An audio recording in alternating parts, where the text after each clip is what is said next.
certains éléments de cette lettre de Charles de Foucauld. Et Charles de Foucauld termine « Des musulmans peuvent-ils être vraiment français ?» Parce qu'il y a comme être français, c'est être chrétien. Les Français sont appelés en Algérie, par exemple, Roumi, hein, c'est-à-dire les Romains, les chrétiens. Exceptionnellement, répond de Foucauld, oui. D'une manière générale, non. Tant qu'ils seront musulmans, ils ne seront pas français. Ils attendront plus ou moins patiemment le jour du Mahdi, en lequel ils soumettront la France. Le Mahdi, c'est l'imam caché qui doit venir rassembler le monde musulman et soumettre le monde entier à l'islam. Et parmi ces Mahdi, il y a un certain Isa, qui n'a pas été crucifié, qui donc n'est pas ressuscité, mais qui a été enlevé selon le Coran. Mais là, le Coran n'est pas fautif, il s'inspire de l'évangile aux Hébreux des Nazaréens. Vous trouverez cela aussi dans mon livre. Je poursuis. Les musulmans sont sensibles au véritable témoignage de foi chrétienne. Même si l'islam pense impossible la connaissance de Dieu, il ne s'agit pas de partir du Coran qui ne révèle pas Dieu. Dieu ne se révèle pas dans le Coran. Il donne des ordres, c'est tout. Mais Dieu est inconnaissable. Il est au-delà de la connaissance possible pour l'homme. Il ne s'agit pas donc de partir du Coran ou d'une recherche de points communs entre Bible et Coran. C'est, à mon sens, une perte de temps. Quel est l'enjeu? Est-ce que réellement nous désirons le salut pour tout homme, pour nous-mêmes, nos proches et pour tous les hommes, y compris les musulmans? Quand saint François participe à la 5e croisade en juin 1219, il décide, poussé par le Seigneur, de joindre le camp du sultan El-Kamil pour prêcher l'évangile aux musulmans. Ce sera le grand étonnement.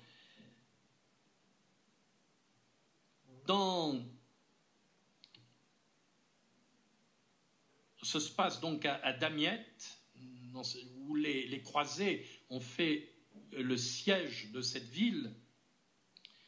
Et à l'époque, donc, le sultan Malik el-Kamil, qui est un neveu du grand calife Soleiman, résistera, donc et les croisés repartiront sans vaincre et sans prendre Damiette. Et François repartira. Écoutez d'ailleurs ce qu'il dit par la suite. François donnera dans ses consignes, il a été toujours très sensible au monde musulman, et il enverra des frères vers ces pays, notamment au Maroc, où beaucoup d'entre eux seront massacrés. Il donnera donc à ses frères ces consignes. Les frères qui s'en vont parmi les musulmans et autres non-chrétiens peuvent envisager leur rôle spirituel de deux manières. Ou bien ne faire ni procès ni dispute, être soumis à toute créature humaine à cause de Dieu et confesser simplement qu'ils sont chrétiens. C'est ce qu'ont fait des franciscains à Marrakech, on leur a aussitôt coupé la tête. Ou bien, poursuit-il, s'ils voient que telle est la volonté de Dieu, annoncer la parole de Dieu afin que les non-chrétiens croient au Dieu tout-puissant, Père, Fils et Saint-Esprit, créateur de toutes choses, et en son Fils rédempteur et sauveur, se fassent baptiser et deviennent chrétiens.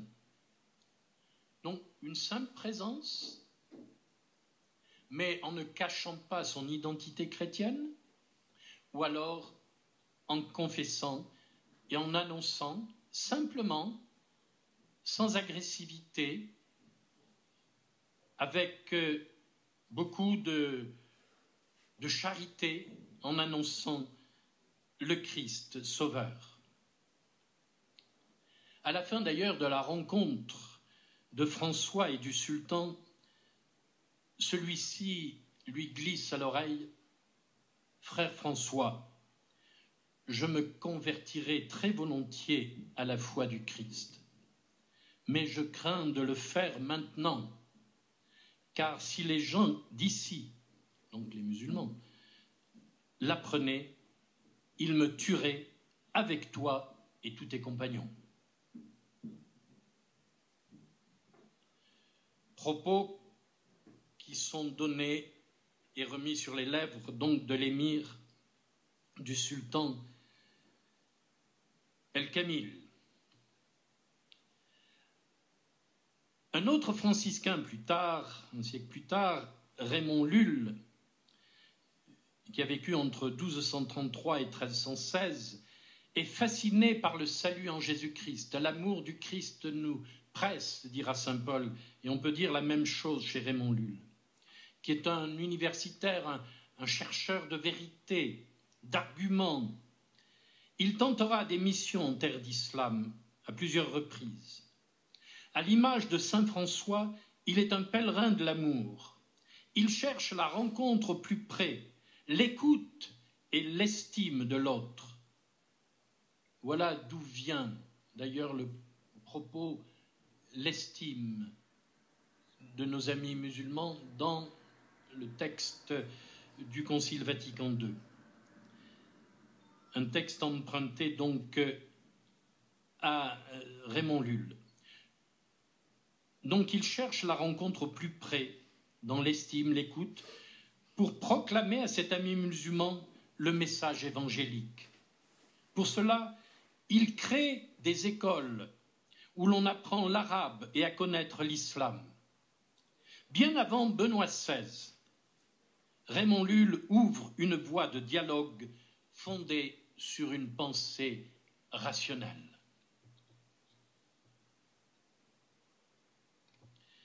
Benoît XVI d'ailleurs parlera du dialogue islamo-catholique et non plus du dialogue islamo-chrétien. Pour circonscrire justement ce dialogue, pour ne pas rester dans un vague au niveau de l'échange et au niveau des termes employés. Cette pensée rationnelle, c'est la voie aride, méconnue, voire méprisée, qu'indique le pape Benoît, celle du rapport entre raison et religion. Saint Jean-Paul II a écrit une encyclique « Foi et raison », et qui peut s'appliquer justement raison et religion. La religion ne peut pas être non raisonnable, ou alors elle ne vient pas de Dieu.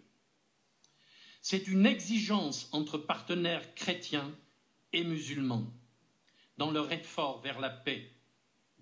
L'épisode de Ratisbonne avec Benoît XVI, le 12 septembre 2006, et les réactions que son discours suscitera montrent la difficulté de s'écouter réellement dans le dialogue, d'entendre un discours de raison, sans aussitôt entrer dans des polémiques, sans retomber immédiatement dans le nivellement de la différence, dans l'émotionnel, et ramener la polémique à l'insignifiance.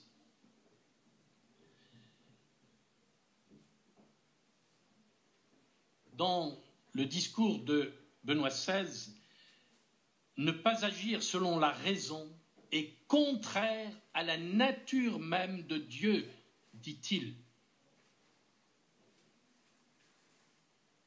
Et c'est là qu'il voulait amener, sur un autre propos d'ailleurs, mais par débordement, ça touchait effectivement au dialogue islamo-chrétien. Si Dieu n'est pas capable de raison, c'est qu'il n'est pas Dieu. On ne peut pas être créé à l'image de Dieu. Dans l'islam, l'homme n'est pas créé à l'image de Dieu. Dans la doctrine musulmane, Dieu est absolument transcendant, mais dans un absolu qui le place au-delà de la raison. Sa volonté n'est liée par aucune de nos catégories, pas même celle du raisonnable. Voilà ce que dit Benoît XVI. Khoury, donc celui qui rapportait cet échange entre l'empereur byzantin et ce sage persan musulman, Khoury cite alors l'étude du célèbre islamologue français Hernandez, décédé depuis, qui souligne que Ibn Hazm, qui était l'un des deux partenaires de ce dialogue, est allé jusqu'à affirmer que Dieu n'est même pas lié à sa propre parole. Comment croire un Dieu qui n'est pas lié par sa parole?